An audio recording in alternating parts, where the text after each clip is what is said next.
probably do an entire episode on the Las Vegas shooting and the hundreds of conspiracy theories surrounding it. One of which, by the way, is that the Ellen DeGeneres slot machines in the Mandalay Bay casino and her being the only media personality granted an interview with the infamous casino security guard somehow signifies that she was involved in the cover-up. Oh, So Ellen. when you're dragging Ellen into Right. this, well, she is retiring soon. Gay people hate country music. The real story here stems from a couple Q drops and a deep dive into 4chan for some well-researched analysis from the Anons, which you can always count on me for. And goddamn it, Josiah, don't you dare fact check me on this. All of it's true. I swear to God. Been warned. You've been warned, Josiah. The main Q drop was on November 5th, 2017. Las Vegas. What hotel did the reported gunfire occur from? What floors specifically? Who owns the top floors? Top floors only. Why is that relevant? What was the shooter's name? What was his net worth? How do you identify a spook? What can historical data collection reveal? Was there any eyewitnesses? It's were there, you fucking bad writer. Who? Was he registered as a security guard? Why is MS-13 important? For God's sake. What doesn't add up? Was there only one shooter? Why was JFK released? What? What do the JFK files infer? Was there only one shooter? Who was in LV during this time? What was the real mission? Speculate. I mean, Which is the truest thing that Q really has said. Yeah, It's like, speculate. Right. that could be every one of his drops. Just Yeah. speculate. Speculate. Q. Talk amongst yourselves. Why are survivors dying randomly? What do each of these survivors have in common? Did they talk on social media? What did they say? Were they going to form a group? Why is this relevant? How did they die? What CIA report was released by WK? What can control a car? How did two of the survivors die? Car crash? How does this connect to SA? What just happened in SA? Who owns the top floors of the hotel? What happened today in SA? To who specifically? Was POTUS in the LV that night? Yes? No? Why was he there? So he answers his own question. It's just so. Who did he have a classified meeting with? Did Air Force One land at McCarran? What unmarked tail numbers flew into McCarran that night? Trace Air Force One that entire day. What do you notice? Classified. Q. Wow. So Las Vegas is one of those weird cases where it was easily the craziest mass shooting we've ever seen on domestic soil, and yet I have never in my life seen the media so uninterested. It's a white guy with tons of illegal guns, mass casualties, and the news was like, well, guess he just went crazy. Case closed. So for this segment, I wanted to actually go through and try to answer as many of Q's questions as I could to see what tracks and what doesn't, how the fuck this is related to Saudi Arabia, and why I've had diarrhea for 3 days straight. Let's go. Okay, so we take the part of the Q drop. What hotel did the reported gunfire occur from? What floor specifically? Who owns the top floors? Okay, so the hotel, obviously Mandalay Bay. It seems like the general consensus from the Mockingbird media is that the shooting took place on the 32nd floor. And as I typed, quote, who owns top floors into Google search, it autofilled to Mandalay Bay. So clearly I was not the first baker to track these crumbs. Turns out the top 4 floors of the Mandalay Bay Casino are actually a Four Seasons hotel.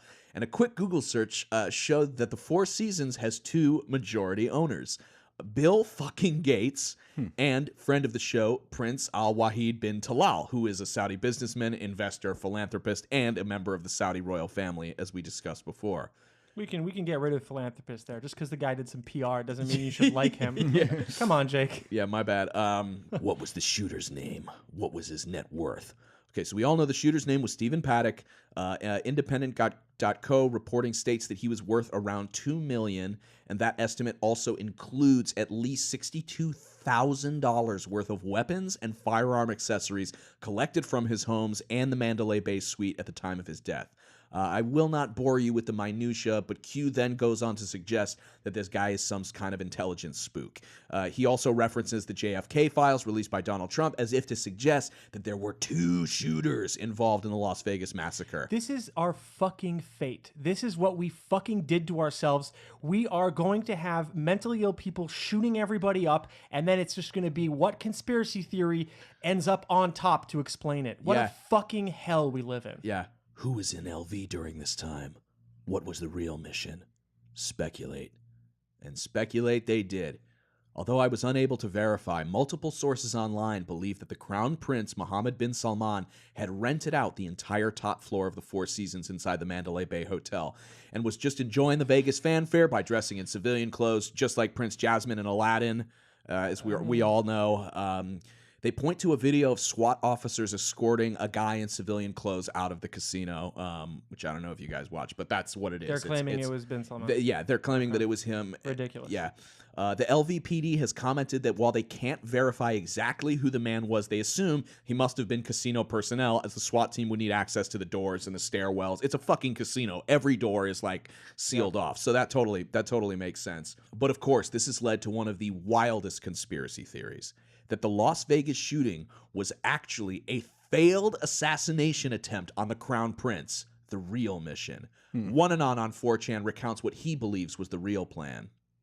Dude, I hate when I try to assassinate someone, but then I end up shooting past him out a window and killing like 40 fucking people. You know that when that happens? So Anon on 4chan writes, Paddock is the contact man to supply the guns. He meets a couple of assassins ahead of time. Remember, the shooting starts at 10:05. At this point, Paddock is thinking this is a gun deal. Only a few magazines are loaded. He merely wants to show the customers how to load the chamber, etc. What he doesn't know is that the advance team was sent to secure the floor, that all but one entry point to the floor would be barricaded, crucial since the reason Campos, who's the security guard, becomes suspicious of the blocked doors is what ultimately leads him to investigate. That's per his testimony. The reason for the barricade is that once the assault starts, the assassins, these are the assassins, the would-be assassins. MBS? Yeah, trying to kill MBS. By the way, none of this is real. This is just... Yeah, this is some guy on 4chan taking what Q has said about Las Vegas and turning it into a story. The reason for the barricades is that once the assault starts, the assassins want to make sure to impede the authorities as much as possible from reaching the top floors. CIA, FBI, or Trump's own intelligence got wind of the assassination. Just his brain. Yeah. It's just his brain. It's like a Krang being. Trump's brain in a fucking giant Krang machine. Trump's Krang got wind of the assassination that was about to take place. Immediate action is taken to round up the assassins. Remember, we're talking about an army of assassins here. You can't kill a crown prince who's protected by 30 armed bodyguards by pulling a Jack Ruby. I estimate at least 20 assassins in total. Damn.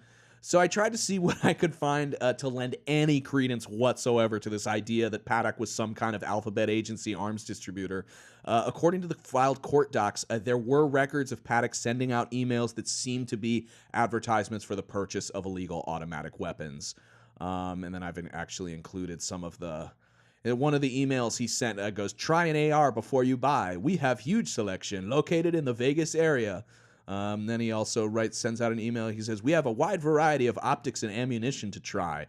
For a thrill, try out bumpfire ARs with a 100-round magazine." And the sad, scary irony of that is palpable.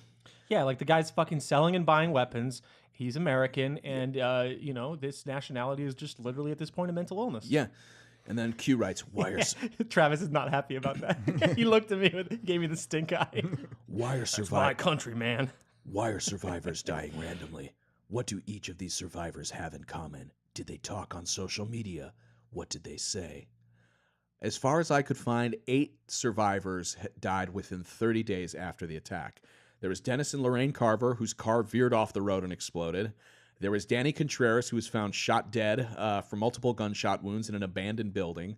There was Kimberly Suckamel, who died in her sleep. Her grandmother believes it was from the shock of surviving the shooting. There was Orville Almond, who died from a seizure in his sleep, who was an attorney for the music festival, and the artist Jason Aldean, who was on stage when the shooting began. And the list goes on. As far as I could tell, looking through some of their Facebook videos posted after the Vegas shooting, the common thread was that most of these survivors had mentioned multiple gunmen. So, I mean, where did you get the information about how these people died? This is just from like local news channels, basically reporting on the deaths. Yeah, that's legit. They actually did, and the people. I especially wanted to look into the car crash one because I was like, oh, surely these can't be a CIA. But yeah, the car veered off the road and exploded. Q goes on. How does this connect to SA? What just happened in SA? So, to the QAnon community, the following narrative is much more widely accepted than the explanation given by the Mockingbird media. Saudi Arabia, as we said before, was in the midst of a massive coup. The young 32-year-old Crown Prince Mohammed bin Salman had just arrested over 500 Saudis in a sweep after passing a quote-unquote anti-corruption bill. To the QAnon community, the following narrative is much more widely accepted than the explanation given by the Mockingbird media. And it goes a little something like this. Hell-bent on maintaining their power, the Saudi old guard put out a hit on the Crown Prince, who was staying in the top floor of the Four Seasons at the Mandalay Bay. The assassins set a meeting with FBI gunrunner Stephen Paddock. The FBI and federal law enforcement agencies do this all the time. They have an undercover agent sell guns or drugs to bad actors and then they bust them. The Saudi hitmen needed to purchase enough weapons to take on an entire floor of royal security guards, armed with God knows what. This is feeling increasingly more like a Liam Neeson film. The meeting took place on the 32nd floor so that the hitmen would only have to ascend one flight, and then, Matrix style, these two guys were gonna mow down the prince's royal guard until they were finally able to get to the prince, killing him and restoring the former ruling class to Saudi Arabia. But something went wrong. The assassins were told that the Crown Prince was not in the hotel, but rather gallivanting on the Vegas Strip disguised as a tourist playing Baccarat and Keno. Not only that, but he was also tipped off that there was a price on his head. They believed the video of the guy being walked through the floor of the casino was the Crown Prince in disguise. They were fucked. If they were discovered, not only would they be killed, but those who had hired them would be killed as well. They made a split decision. Kill Paddock and open fire on the crowd below and bring all the attention away from themselves so they could get out undetected. The only account that gives any sort of credence to this whatsoever is from a newly unsealed documents by the Las Vegas Police Department. A handful of officers testified that suspect Stephen Paddock looked like he had been dead for quite some time by the time that SWAT team members burst into the room. From one officer's testimony, quote, "So I go in there and I could see the suspect laying on the ground and the blood had started to coagulate by his head. So it appears that based on the time, I didn't think it looked like there was no way that the gunshots that we did from the time frame based on the blood coagulating like they shot him. You know, when I looked at him, I immediately thought to myself, this guy has been dead for more than the time we've been in this room." This contradicts the official debriefing that stated that when the officers breached the room, they observed Paddock raise a gun to his head and pull the trigger. But what happened to the two assassins? How did they escape the room? One Anon believes he has the answer. Now the assassins are getting nervous. They realize that someone in the hotel knows that someone is firing. They fire as much as they can. They are thinking as soon as this barrage is done, we run. But the SWAT team starts knocking on the door. Fuck. The assassins realize they're screwed, so the first one shoots himself. This is the first of the single shots you hear at the end. I guess he's referring to some sort of audio that was released by the police department. The second assassin isn't so sure. He doesn't want to die, so after 10 seconds of courage gathering, he shoots himself as well. The SWAT team bursts in and finds 3 bodies. They start asking questions, but because the FBI is already there, parentheses, remember they extracted the prince.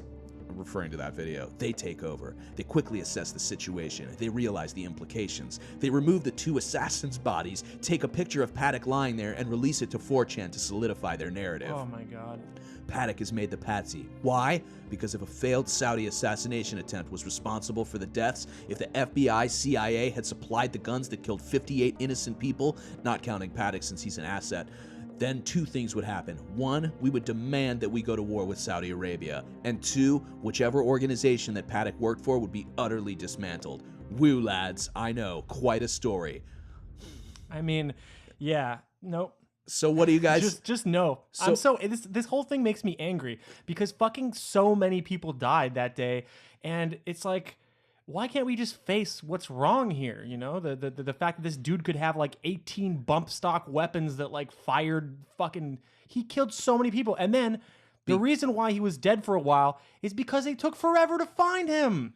Because these fucking FBI and all these people, like, they weren't prepared. Finally, they got there, but the guy had been firing on the crowd for so long at that point and had killed himself already. Yeah. Mm-hmm. So it's like, yeah, it's all dumb. So you guys, you guys don't think, crazy gambler hell-bent on murdering concert goers, or an elaborate plot to use the FBI's own weapons to assassinate a rogue crown prince?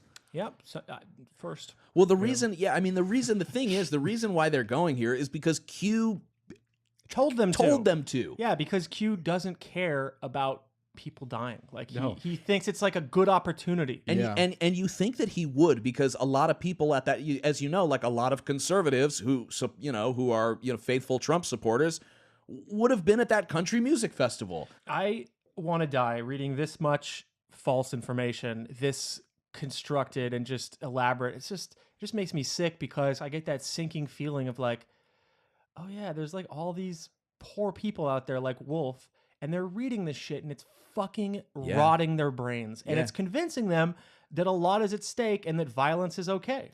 And this, I got to this thread through the popular pro-Trump subreddit, the Donald.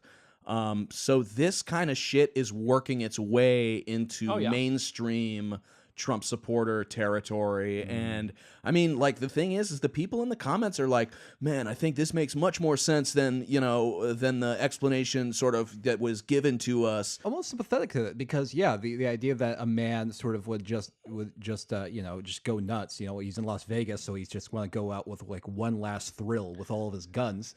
It doesn't make sense, but it's also probably what happened, just because people break do things that don't make sense. Well, Yeah, and because also, this is how mass killings have happened in the past, where you're like, what the fuck? Yeah. Why did they do that? I mean, You don't understand. they're also ignoring the information that the guy had rented hotels near other music festivals. I mean, clearly this was something that he had been trying to set up for a while. Yeah, there's no debate. It's false. It's more of a sign of like how they craft stories and how much they love fucking action movies. Yeah, really, it really is, and that's why I wanted to write it, is because that's from a Q follower's perspective. Yeah. They see this whole thing unfolding like it's taken for them. It goes back to your sort of universal point, Travis, that it's like, this is so much more interesting than to just have to deal with like the sadness and like brokenness of like our people.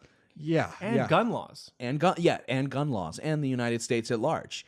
Yeah, it's more satisfying to think that there's a coherent narrative sort of binding all these crazy things than there's just mental illness and chaos and horrible things going on randomly, and it has no meaning. And as I'm learning, there's also like I think that there's like a bit of racism here, that these two Islamic terrorists are so fucking evil that their plan is to murder 58 people. You know what I mean? Yeah, it doesn't make any sense. It's like a white guy shooting a bunch of country music listeners, and you're like, oh, this is definitely about the Arabs. Yeah. It's like, what the fuck? Yeah.